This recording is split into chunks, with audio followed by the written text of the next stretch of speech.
Well, I thought I'd try something new instead of just pointing to external websites and you to take notes. I thought I would do a narrated lecture and taking a look at our new topic, which is light.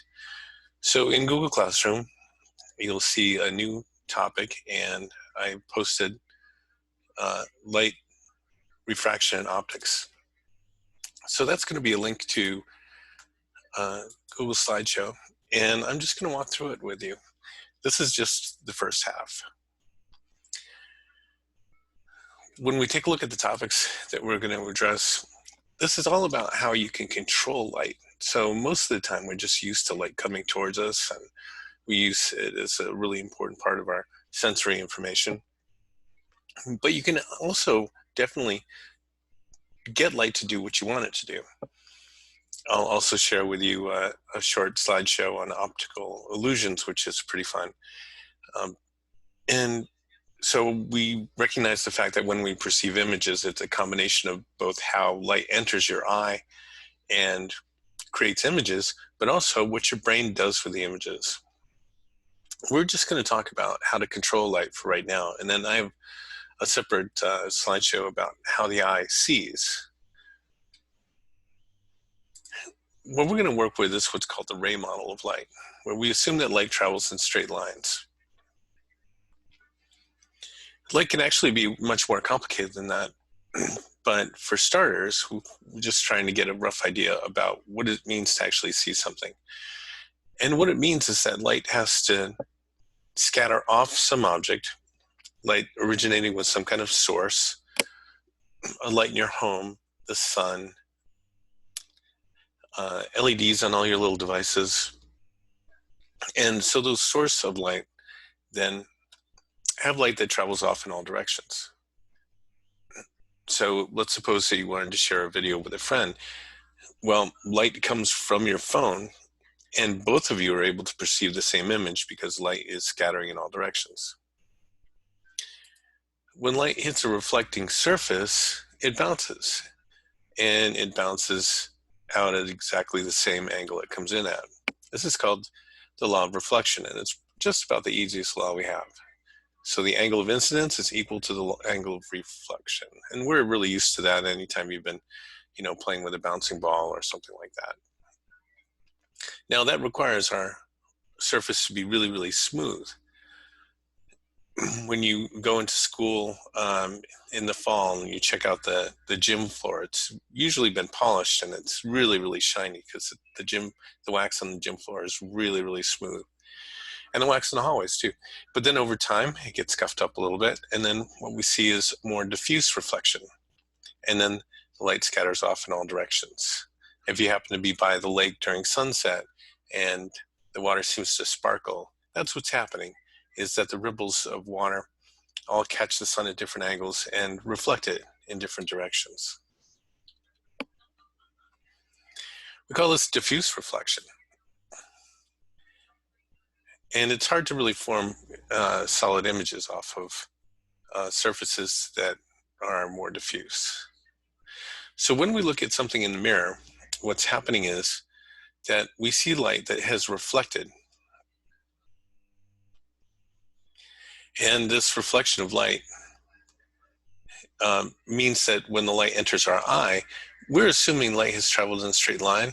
And so if we follow that line back and beyond the mirror, then what our eye puts together is that it seems like the light has come from a reflection that would be an equal distance away from the mirror as the object itself.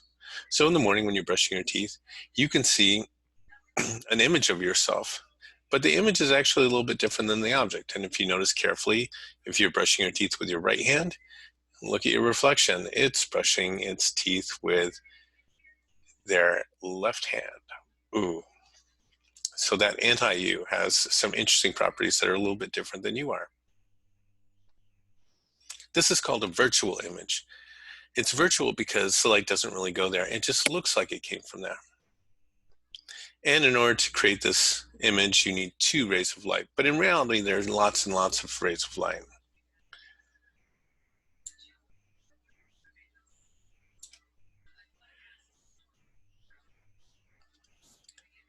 So I'm going to jump ahead in the slides and get to the part about refraction.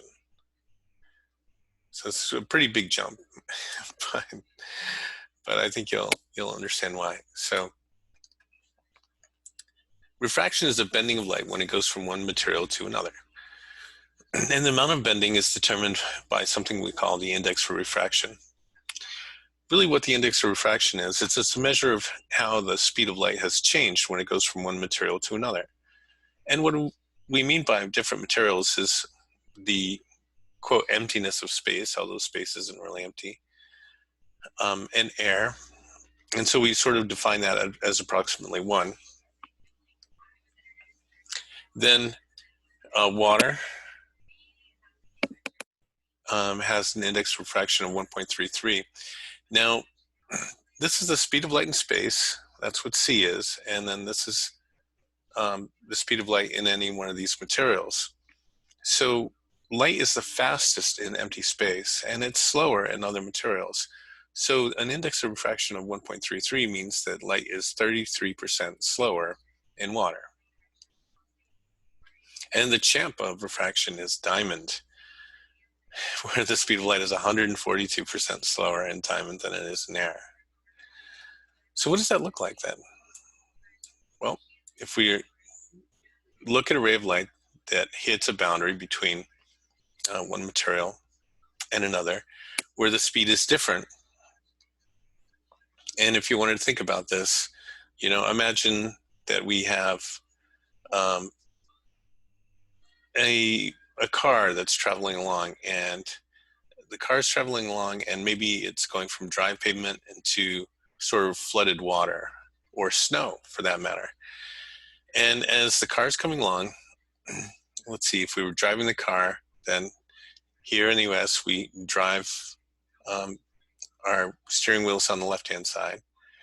And so as we're driving along, the right wheel is going to hit first and slow down. And that's going to have a tendency to sort of jerk the wheel a little bit and have a tendency to turn the vehicle. And that's exactly what happens with light.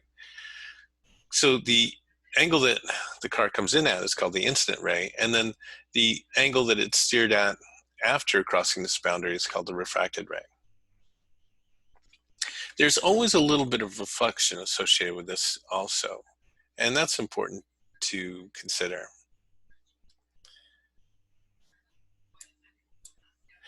So in our first assignment, what I would like you to do is to pull up a simulation and do a study about refraction and try different angles of incidence. Try light going from a fast material to a slow material, and try light going from a slow material to a fast material. And let's see what happens to that angle. And I'm just going to do a quick demonstration.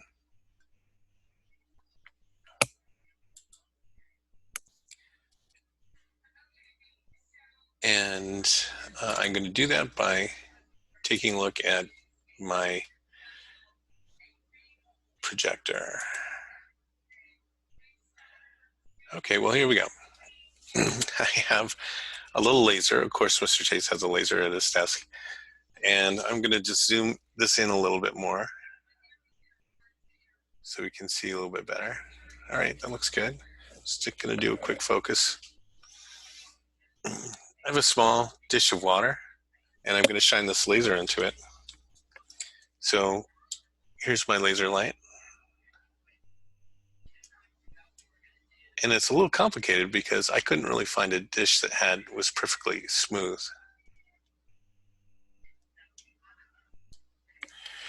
But you can see the laser light, again, we need it to scatter off of something in order for our camera to be able to pick it up. So here's a napkin right here. You can see that if I hold the napkin up, we can see the laser light scatter off the napkin. But in between, we can't really see anything because there's nothing for the light to scatter off of. By the same idea, I'm shooting the laser through the dish of water, but you can't really see the light travel through the water. You can see it hit my hand on the way out, but you can't really see it moving through the water. So here's a trick that one of my favorite college professors showed me. And I'm going to take a little bit of milk and I'm just going to put a drop in the dish. There we go. So just a little bit of milk. I'm going to swish it around a little bit.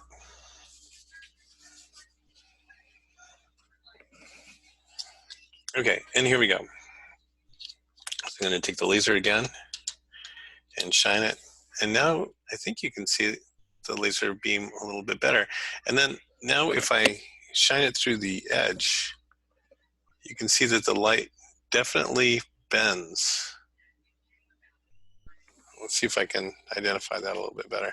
If I put too much milk in, then it doesn't make it all the way to the other side. I could also try and just darken this up a little bit because I'm right next to a window.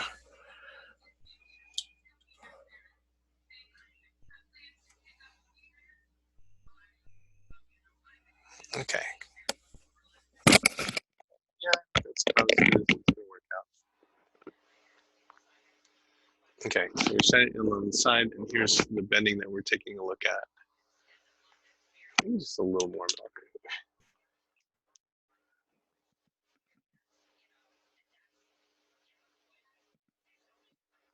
Ooh, that's a lot.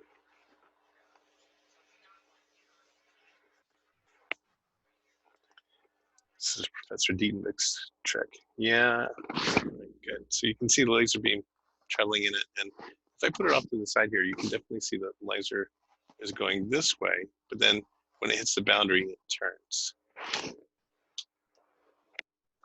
Okay, well, that's the end of that little experiment. So go ahead and take a look at the assignment I posted called Refraction Study. And that's going to direct you to a website where you can go ahead and change angles yourself and see what happens as a result. Okay. Hope you have a great day.